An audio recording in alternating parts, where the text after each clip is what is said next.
మండల party secretary Katuri Sharath, BC నాయకులు బొర్లా వెంకట్ మాట్లాడుతూ జగన్మోహన్ రెడ్డి మెప్పు కోసం ముఖ్యమంత్రి చంద్రబాబు నాయుడు పట్ల అనుచితంగా ప్రవర్తిస్తే కూటమి నాయకుల చేతిలో పరాభవాన్ని పొందాల్సి ఉంటుందని వైసీపీ ఇన్ఛార్జి దేవభక్తుని చక్రవర్తిని హెచ్చరించారు. వైసీపీ పార్టీ చేసినటువంటి ధర్నా మెమోరాండం ఆర్డీఓ గారికి ఇవ్వడం జరిగింది. ఎందు నిమిత్తం అంటే యూరియా కొరత అని. యూరియా అది కేంద్ర ప్రభుత్వం ఆధీనంలో ఉంటుంది ఎరువులని. వీళ్ళకి ప్రజాస్వామ్యం అంటే ఏంటో తెలియదు, డెమోక్రసీ అంటే ఏంటో తెలియదు. వీళ్ళ నాయకుడికి తెలియదు, జగన్మోహన్ రెడ్డికి. ఏది ఎక్కడ ఉంటుందో ఏది ఎలా వస్తుందో కూడా తెలియనటువంటి నాయకులు మన ఆంధ్ర రాష్ట్రంలో మన ప్రతిపక్షంలో ఉన్నందుకు మనకు చాలా బాధిస్తుంది. ఎందుకంటే వీళ్ళు 2023-24 ధాన్యం బకాయిలు కూటమి ప్రభుత్వం వచ్చినాక 1600 కోట్ల రూపాయలు రైతులకు ఇవ్వడం జరిగింది. అలాగే యూరియా 3 సార్లు వేయాలి. ఎకరానికి ఎంత వేయాలి? 30 కేజీల కాడికి వేయాలి. మనకి సబ్సిడీ కేంద్ర ప్రభుత్వం 2000 సబ్సిడీ తీసేసి మనకి 266 రూపాయలకి మనకి సొసైటీల ద్వారా లేకపోతే ప్రైవేటు కంపెనీల ద్వారా మనకు అందించడం జరుగుతుంది. అయితే ఇది వ్యవసాయేతర రంగాలకు కూడా వాడటం వల్ల కొంచెం ఇబ్బందికరంగా ఏర్పడింది. ప్రతి రైతు కూడా ఇప్పుడు 2 కోటాలు మన ఏరియాలో వేయటం జరిగింది.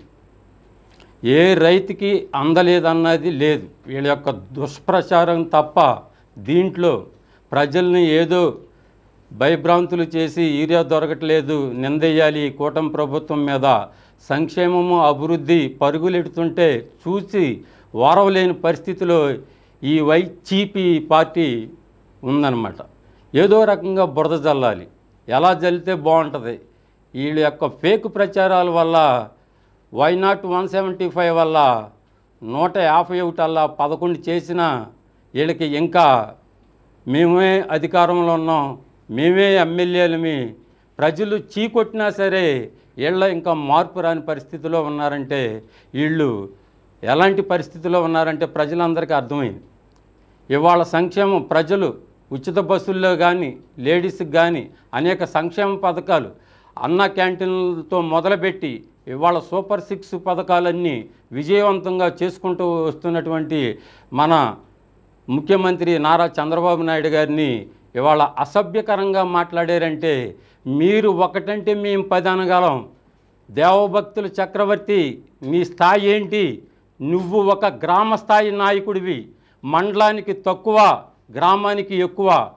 నీ యొక్క ఉడత ఊపులు ఊపేవంటే భవిష్యత్తులో చాలా పరిణామాలు ఉంటాయి. నా పేరు కాటూరి శరత్ బాబు, మండల పార్టీ సెక్రటరీ, విజూరు మండలం. గుర్తుపెట్టుకో, నీకు కౌంటర్కి 10 కౌంటర్లు ఇస్తాం. చాలా జాగ్రత్తగా ఉండు. మా ఎమ్మెల్యే గారు ఇవాళ 2024 ఎన్నికల్లో టాప్ 10లో ఒకడుగా ఉన్నాడంటే ఆయన కాళ్ళగడుగుతా కూడా నువ్వు పనికిరావు. నువ్వు మాకు పెట్టినందుకు మా విజయానికి 2029లో నల్లేరు మీద నడకలాగా ఉంటుంది. మాకేం ఇబ్బంది లేదు. నీలాంటి 10 మంది వచ్చినా మా బోడే ప్రసాద్ గారిని ఏం చేయలేరు. ఆయన యొక్క ప్రజా సంక్షేమం తెల్లారి లేచిన కాడి నుండి పొద్దున్నే సాయంత్రం పడుకునే వరకు కూడా ప్రజల పక్షానే ప్రజల చుట్టూ తిరుగుతూ ప్రజలకు అందుబాటులో ఉండే నాయకుడు బోడే ప్రసాద్ గారని ఇవాళ నియోజకవర్గం అంతా తెలుసు. అలాంటి నాయకుడు కానీ, అలాగే మా అధినాయకుడు, మేము సంస్కారంతో ఉన్నటువంటి పార్టీ మా పార్టీ తెలుగుదేశం పార్టీ. మా అధినాయకుడు సంస్కారం నేర్పినటువంటి పార్టీ. మీకులాగా చవాకులు అవాకులు గుట్కా నాని కానీ, అలాగే పేర్ని నాని కానీ, అలాగే జోగి రమేష్ కానీ వాళ్ళతో పాటు నువ్వు ఉన్నామేమో ఒక్కసారి గమనించుకో. మీరు 10 అంటే మేము 100 అనగలం, కానీ మా నాయకుడు ఊరుకోడు. సోషల్ మీడియాలో కూడా ప్రెస్ మీట్లో కూడా ఏదన్నా మాట్లాడితే పిలిచి దండీయటం లేదంటే సస్పెండ్ చేసేటువంటి సంస్కృతి ఉన్న పార్టీ మా తెలుగుదేశం పార్టీ. మీకులాగా అప్రజాస్వామ్యంగా అన్యాయంగా మాట్లాడేటువంటి విధానం మా పార్టీలో లేదు. కాబట్టి ఒళ్ళు దగ్గర పెట్టుకొని ఉండు. చాలా మాట్లాడేటప్పుడు చాలా జాగ్రత్తగా సమన్వయంగా మాట్లాడు. ప్రజలకు చేతనైతే సహాయం చేయి, లేదంటే ఇంట్లో కూర్చో.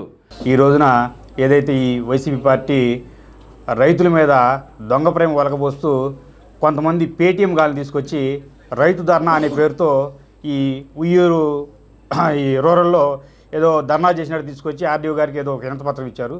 వీళ్ళు అసలు ఆ వినతిపత్రం దేనికోసం ఇచ్చేశారు, ఆ వచ్చిన వాళ్ళు రైతులు ఎంతమంది ఉన్నారనేది అది తెలుసుకొని వాళ్ళకి ప్రజలకి అది చూపించగలిగితే సంతోషించేవాళ్ళం. ఇక్కడ కొత్తగా ఒక అతను నియోజకవర్గానికి ఇన్ఛార్జిగా వచ్చారు, చక్రవర్తి గారు ఏదో నినగాక మొన్న రాజకీయాల్లోకి వచ్చినట్టుగా ఇవాళ ఏదో ఇన్ఛార్జ్ ఇవ్వగానే బాగా ఎగిరిగిరి పడిపోతే ఏది పై స్థాయి వాళ్ళని ఏదో మాట్లాడేస్తే హైలైట్ అయిపోయి ఏదో చేస్తాం అనుకున్నారు. మీరు కూడా ఏదో జగన్ రెడ్డి కళలో ఆనందం కోసం అని చెప్పి నోటికి పని చెప్పారనుకోండి, రేపు ప్రజలు మీకు ఎలా బుద్ధి చెప్పాలో ఆల్రెడీ మీరు చూస్తున్నారు. చూసిన తర్వాత కూడా మీరు ఇంకా అది మీరు అవగాహన చేసుకోలేకపోతున్నారు. గతంలో మీ ఎమ్మెల్యేలుగా చేసిన గుడివాడ ఎమ్మెల్యే కానీ, బందరు పేరు నానిగారు అయితే ఉంది, ఇంకొక నానిగారు అయితే ఉంది, వల్లభనేని వంశీ గారు అయితే ఉంది, వీళ్ళందరినీ కూడా మీరు చూసిన తర్వాతైనా మీరు మాట్లాడేటప్పుడు భాష మీద ఒక ఇదితో మాట్లాడితే ప్రజలు హర్షిస్తారు. ఏదో చంద్రబాబు నాయుడు గారిని రెండు మాట్లాడేస్తే నేను ఏదో హైలైట్ అయిపోతాను, జగన్ రెడ్డి గారు ఏదో నన్ను బాగా హైలో పెట్టేసుకుంటారు అనుకుంటారేమో. కొంచెం మాట్లాడేటప్పుడు జాగ్రత్తగా మాట్లాడితే మీకు రాజకీయ భవిష్యత్తు బాగుంటుంది. గతంలో మిమ్మల్ని మీరు ఏదో ఒక సందర్భంలో ఒక మాట అన్నారని చెప్పి మా ఎమ్మెల్యే గారు పిల్లబచ్చా అని ఒక మాట అన్నందుకు మీరు చాలా ఉలికిపడ్డారు. మీ స్థాయికి మా ఎమ్మెల్యే గారు అన్న మాటకి మీరు ఇంత ఉలికిపడ్డప్పుడు మీ స్థాయి అంతా మీరు మా చంద్రబాబు నాయుడు గారిని మాట్లాడేంత స్థాయి మీరు ఉందా, అది ఒకసారి గుర్తెరిగి మాట్లాడితే చాలా సంతోషిస్తారు. మీరు చేయండి, ధర్నా చేయండి, ప్రతిపక్షంగా ప్రజల పక్షాన్ని నిలబడి ఏదైనా సబ్జెక్ట్ ఉంటే దాని మీద చేయండి. తప్పులు ఉంటే సరిదిద్దుకోవడానికి ఎప్పుడు కూడా కూటమి ప్రభుత్వం ముందుగా జాగ్రత్త పడుతుంది. మీరు ఇచ్చిన విలువైన సలహాలు ఉంటే కూటమి ప్రభుత్వం తీసుకోవడానికి ఉంది. అంతేకాని లేనిది ఉన్నట్టుగా సృష్టించి మీకు ఫస్ట్ నుంచి ఉన్న అవగాహన అదే ఆలోచనతో ఉన్నారు. ఇప్పుడు కూడా అదే జరిగిపోద్ది అనుకుంటే అది మీ భ్రమ. వైనాట్ 175 అని ఇలాగే భ్రమలో సృష్టించుకొని మేము ఏదో చాలా ఎలగబెట్టేసాం, రాష్ట్రం మొత్తం మా ఆధీనంలోకి వచ్చేసింది, భయభ్రాంతులకు గురి చేసేసాం, రాష్ట్రం మొత్తం మా చేతిలోనే ఉందన్న ఆలోచనతో ఒకప్పుడు వైనాట్ 175 వైనాట్ కుప్పం అని చెప్పి మీ జగన్ రెడ్డి గారి నుంచి మొత్తం అందరూ ఎగిరిగిరి పడ్డారు. ఏమైందో ప్రజలు ఎలా కరుగాల్చి వాత పెట్టారో మీ అందరికీ తెలుసు.